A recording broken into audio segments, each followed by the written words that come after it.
How are you, Willem? Good. Yeah, lovely to see you as always. Likewise.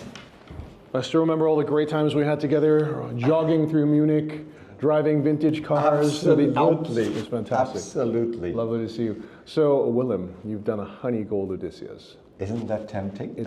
I have to say, honestly, I love the color of honey gold. I love the fact that honey gold is also twice as hard as normal gold. So I guess even from both a pragmatic perspective or aesthetic perspective, it kind of makes sense. It's very, very charming. It's also massively, it's heavy on the wrist. Of course it is.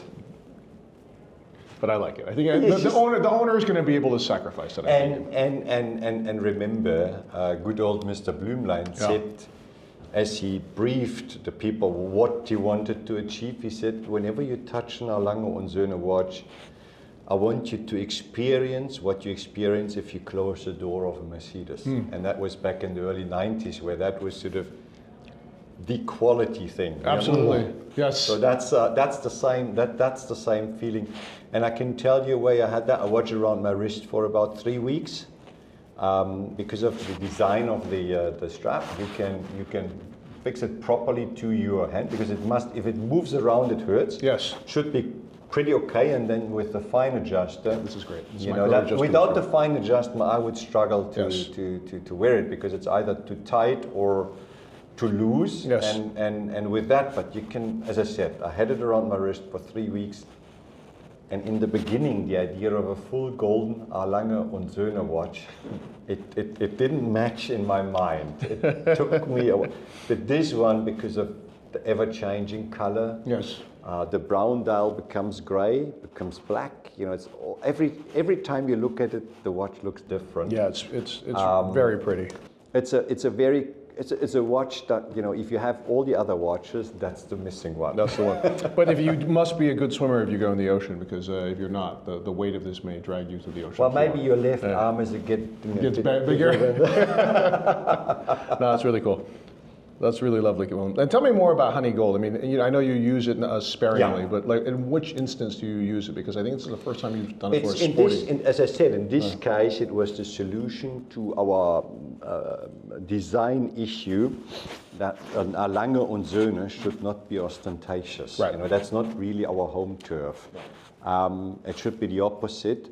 And I think any other golden watch would have not given that same experience. So that's why we used the honey gold. Yeah. And as we saw for the very first time the watch with this amount of honey gold. Yes. You know, because usually it's the case and that's it. Now that's the biggest amount of honey gold we've ever seen in one place. That's nice. Well, you know, you're absolutely right. If you did it in either yellow gold or in rose gold, which you use quite a lot of, and especially if it was polished, it would have been, as you say, a little ostentatious. So the idea of having it both on honey gold, but also the fact that you brushed it and just apply polishing in just the right places to give it the little nuances of richness. Really, really lovely. Okay, so let's go from something from there to something that kind of exists in polar opposition, yet is very Lange. Yes. And that is a very beautiful 1815. Now 34 mm, just 6.4 mm in terms of height, with a movement is 2.9 mm in terms of thickness. I really like it. Tell us a little about these new. My first watch was an 1815. I bought that in '97 because I couldn't afford the Lange one. But that was small. That was about 36 millimeters, I think 35.9, and a lot higher. So it didn't have the right proportions. Right. This one, and you can see it perfectly in your wrist. It's amazing what sort of wrist presence it has, despite the fact it's a very, very slim and small watch. So that was the idea. You know, we can cater for our big clients, or even more so with this one.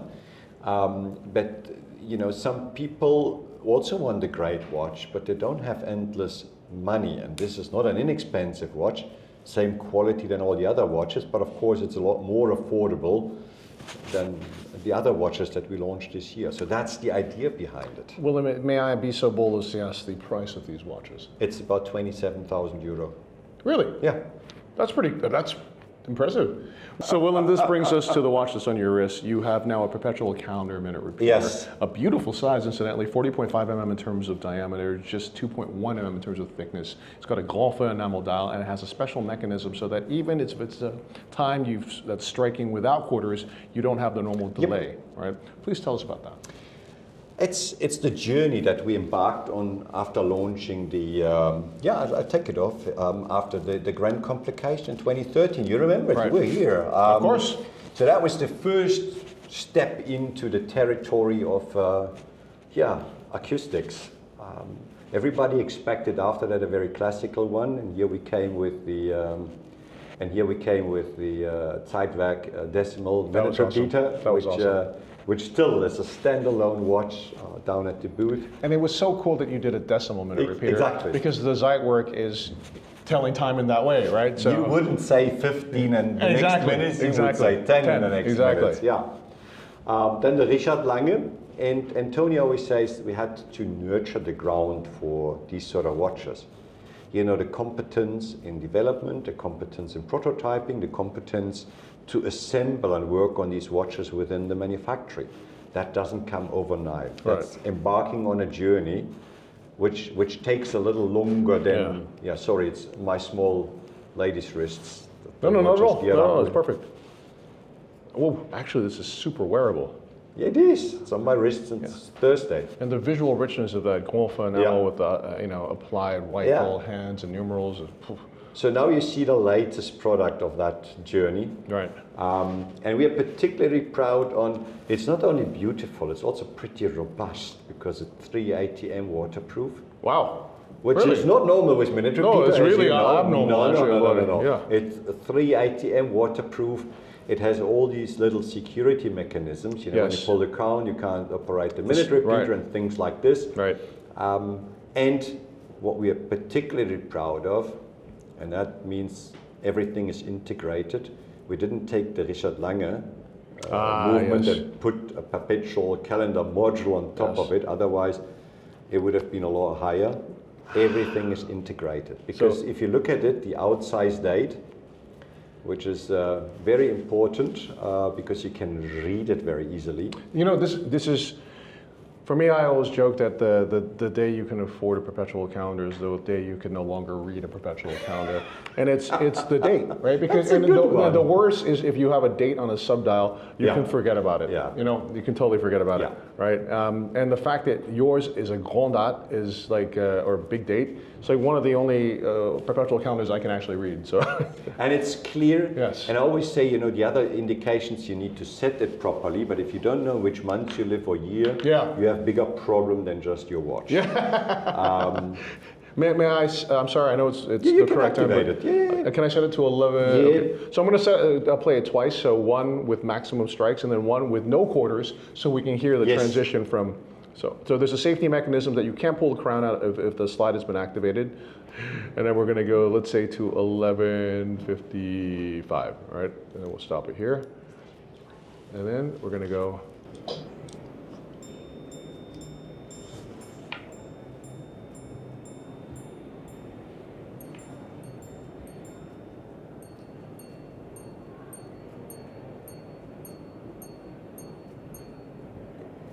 That's a great sounding, and you know what? Platinum. Yeah. That's very impressive. Yeah. So guys, normally platinum cases are, because the material is so dense, sound is really not traveling very well through the case.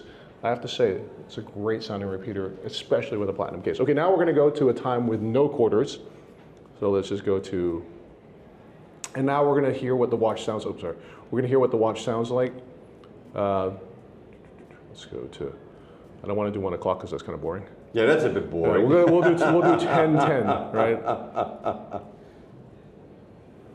So let's get a 10:10. Sylvester, you ready? Let's go.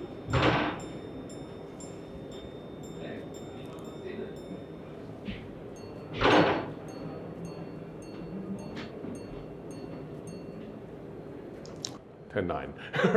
But fantastic. So the transition is really remarkable that you don't have this silent moment, because it's a silent moment that confuses people, and that sometimes when they you wonder, oh, it doesn't work, and exactly. then, 5 minutes later, yeah, exactly. No, I agree. But again, technically, that's the next level. Huh? It's not like you just leave something out and then it works. It's actually the opposite. So Absolutely. It's quite difficult to do.